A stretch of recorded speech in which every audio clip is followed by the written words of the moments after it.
Eccoci qua, ciao da Mr. Helmet e Halloween, ma questo non è né un dolcetto né uno scherzetto, forse più un dolcetto. Allora, la notizia è già nel titolo, l'acquisizione in 2 step salva MV Augusta da un fallimento, certo, ma la strada è comunque salita. Non resta che andare sulle motivazioni perché è già tutto spiegato nel titolo e sui dettagli, chiaramente partendo da una fotografia della recente situazione aziendale di MV Augusta, che è un marchio glorioso ma pieno di problemi che rischiano di compromettere nel futuro. Quella di KTM è infatti per l'azienda di Varese l'ultima occasione, una mossa salvavita. Se vi piace tutto quello che state vedendo o ascoltando, in caso usiate il podcast, iscrivetevi al canale, attivate le notifiche e scoprite come potete supportare Mr. Helmet, donazioni, l'abbonamento al canale YouTube, oltre all'iscrizione, l'abbonamento per avere contenuti aggiuntivi e poi un giretto nello shop dove ci sono queste e altre t-shirt, cappellini e altre cose. Supportano l'attività di Mr. Helmet. Allora, come ci siamo arrivati? Ok, fondata nel 45, MV Augusta, e attenzione, 11 anni dopo KTM, e dalle vicissitudini gloriosi gloriosa è un'azienda che ha fatto molta fatica, praticamente ha rantolato sempre negli ultimi anni. I titoli mondiali sono soltanto un ricordo e quella che l'azienda sta pagando, attenzione, è una crisi che risale dal 2004 e che si è protratta fino praticamente al 2016, ma in realtà anche i giorni nostri. Il primo momento chiave, e ve lo metto qui, è praticamente l'acquisto senza senso nel 2008 da parte di Harley Davidson, ok, che acquista MV Augusta, incluso il marchio Cagiva. Ricordate bene, incluso il marchio Cagiva.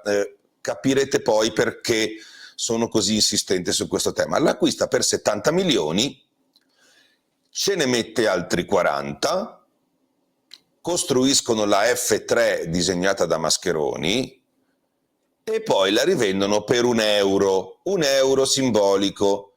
Perché un euro? Perché Harley Davidson deve ancora dei soldi per l'acquisto e preferisce un'uscita rapida e indolore, mettendosi d'accordo così, anche in virtù della sua situazione che è molto difficile, perché Harley Davidson viaggia verso il Chapter 11, che è il fallimento. Ok?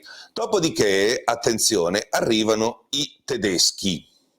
Una crescita troppo rapida di MV, una mala gestione finanziaria, un aumento dei debiti, una costante che sarà la rete di vendita che non esiste e una mancanza di ricambi, vedremo poi perché, portano l'azienda nelle braccia di Mercedes, ma non proprio Mercedes, Mercedes AMG. Nel 2014 i tedeschi però fanno una minchiata, ok? Comprano DMV Augusta soltanto il 25% per 25 milioni di euro. C'è chi dice 30, c'è chi dice, insomma, però comunque cambia poco. E dal 2016 però si trovano già in difficoltà e cercano di vendere i cosiddetti asset non essenziali con debiti di oltre 40 milioni e quindi fanno scendere oltre il valore dell'azienda anche la loro quota. Questo cosa succede? Fa in modo che le banche si risveglino e inizino a chiedere i soldi indietro del debito. Molto male questo. I fornitori, questo sarà un elemento chiave di MV, iniziano a rifiutare la spedizione di componenti, dei ricambi e così, diciamo così, MV fa fatica a costruire le moto, a finirle, ma soprattutto a dare assistenza ai clienti. E quindi MV Augusta chiede un primo aiuto in tribunale, anche perché succede una cosa brutta, cioè l'esondazione del lago di Varese con allagamento parziale degli impianti. Insomma, cosa succede? MV chiede 15 milioni in prestito. Ok? E la motivazione ufficiale è riprendersi da questa cosa e poi allargare il suo raggio d'azione all'estero, in particolare negli Stati Uniti, Sud America e Asia. Ok, nel 2016 c'è una cosa brutta, il Tribunale di Varese approva l'atto di protezione, ossia il concordato di continuità, cioè consente all'azienda di continuare a lavorare, ma ci saranno dei vincoli. Dovrà fare da 9.000 motociclette all'anno a 6.000, 7.000, dovrà ridurre i costi da 15 a 7 milioni e dovrà ridurre le spese per il reparto corse da 4 milioni a 600.000 euro. Poi ci sono anche i licenziamenti di 200 dipendenti e poi ci sono le minacce dei fornitori, tutto questo riassunto sotto la voce concordato, ok? Ci sono appunto i licenziamenti. i fornitori che continuano a non voler pagare, non ci sono i materiali, le moto sono fatte diverse, una in un modo e una nell'altro, insomma qualche cosa, qualche componente così, si risparmiano, le moto si fermano, c'è un po' di fastidio. Ok, chi compra un MV non sa mai se andrà benissimo, nonostante il progetto sia pazzesco, oppure se dovrà tribolare, soprattutto per avere un fanalino, una freccetta, una cosa. Ok, BMW boccheggia fino al BMW, scusate, MV boccheggia fino al 2017, quando Mercedes-AMG se ne va senza aver concluso nulla, e arrivano i russi. I russi si chiamano Comstar SA Investment, insieme a Giovanni Castiglioni Holding, ok?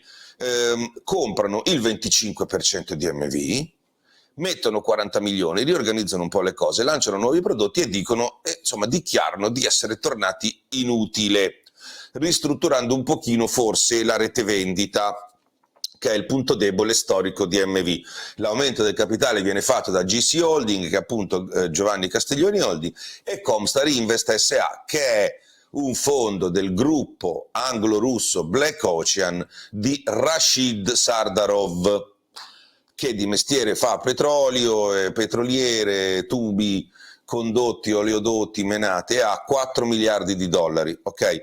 Dà l'azienda in mano al figlio Timur Sardarov e al fratello che insomma è al suo fianco, con Giovanni Castiglioni come consulente, eccetera. Attenzione, non sarà mai questo un rapporto tranquillo e ci sarà sempre eterno conflitto. Non so se avete presente questo, il Lucky Explorer Project, ok?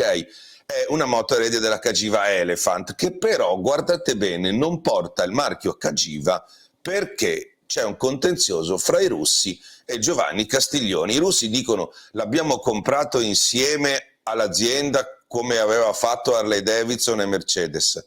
Castiglioni invece dice no, era escluso, non era compreso, e quindi il marchio è mio, mi dovete dare i soldi, punta dell'iceberg, eccetera. E quindi ci sono questi problemi qui, da sempre, tanti problemi di questo tipo. Nel 2022 succede una cosa, arriva l'accordo con KTM AG, che è sussidiaria di Pirer Mobility.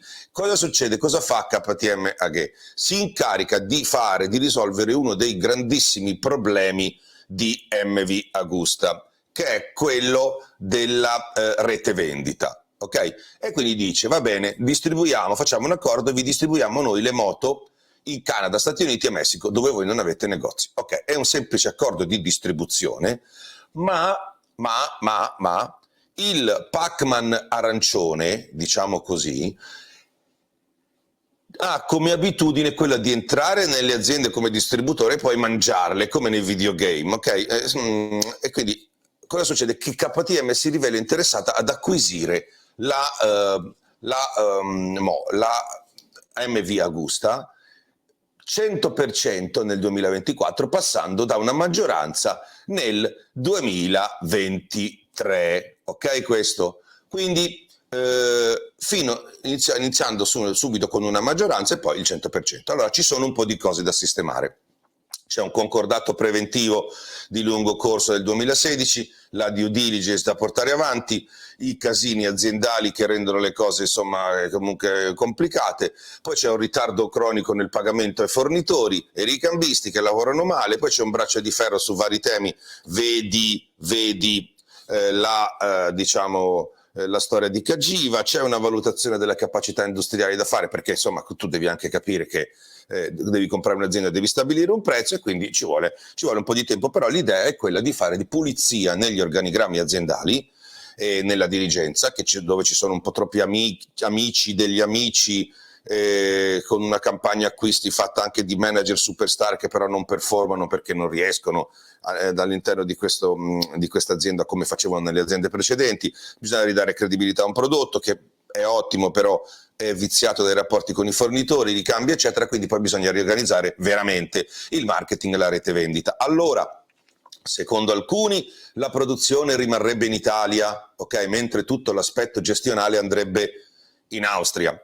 Altre voci invece parlano di un interesse degli enti territoriali, cioè la regione, il comune, eccetera, la provincia, di acquistare gli impianti sul lago e riconvertirli a fini turistici. È bellissimo, chi c'è stato ha visto che praticamente è un resort mancato a forma di azienda. Del resto poi c'è Husqvarna, che sarebbe poi della stessa famiglia industriale, che ha comunque degli spazi a Cassinetta di Biandronno e producono fuori, quindi dei soldi farebbero comodo e forse ci sarebbe spazio. Non è importante, sono dettagli, o meglio, per le maestranze sono importanti, però bisognerà guardare, perché altrimenti l'alternativa è il fallimento. Allora, per KTM, attenzione, che è un leader blasonatissimo nel fuoristrada, potentissimo nelle moto piccole in Austria, non solo, ma in tutta Europa, non solo, ma in Asia, non solo, perché ha delle partnership con CF Moto, con altre aziende, è forte, fortissima, di una rete vendita organizzatissima, ok? Però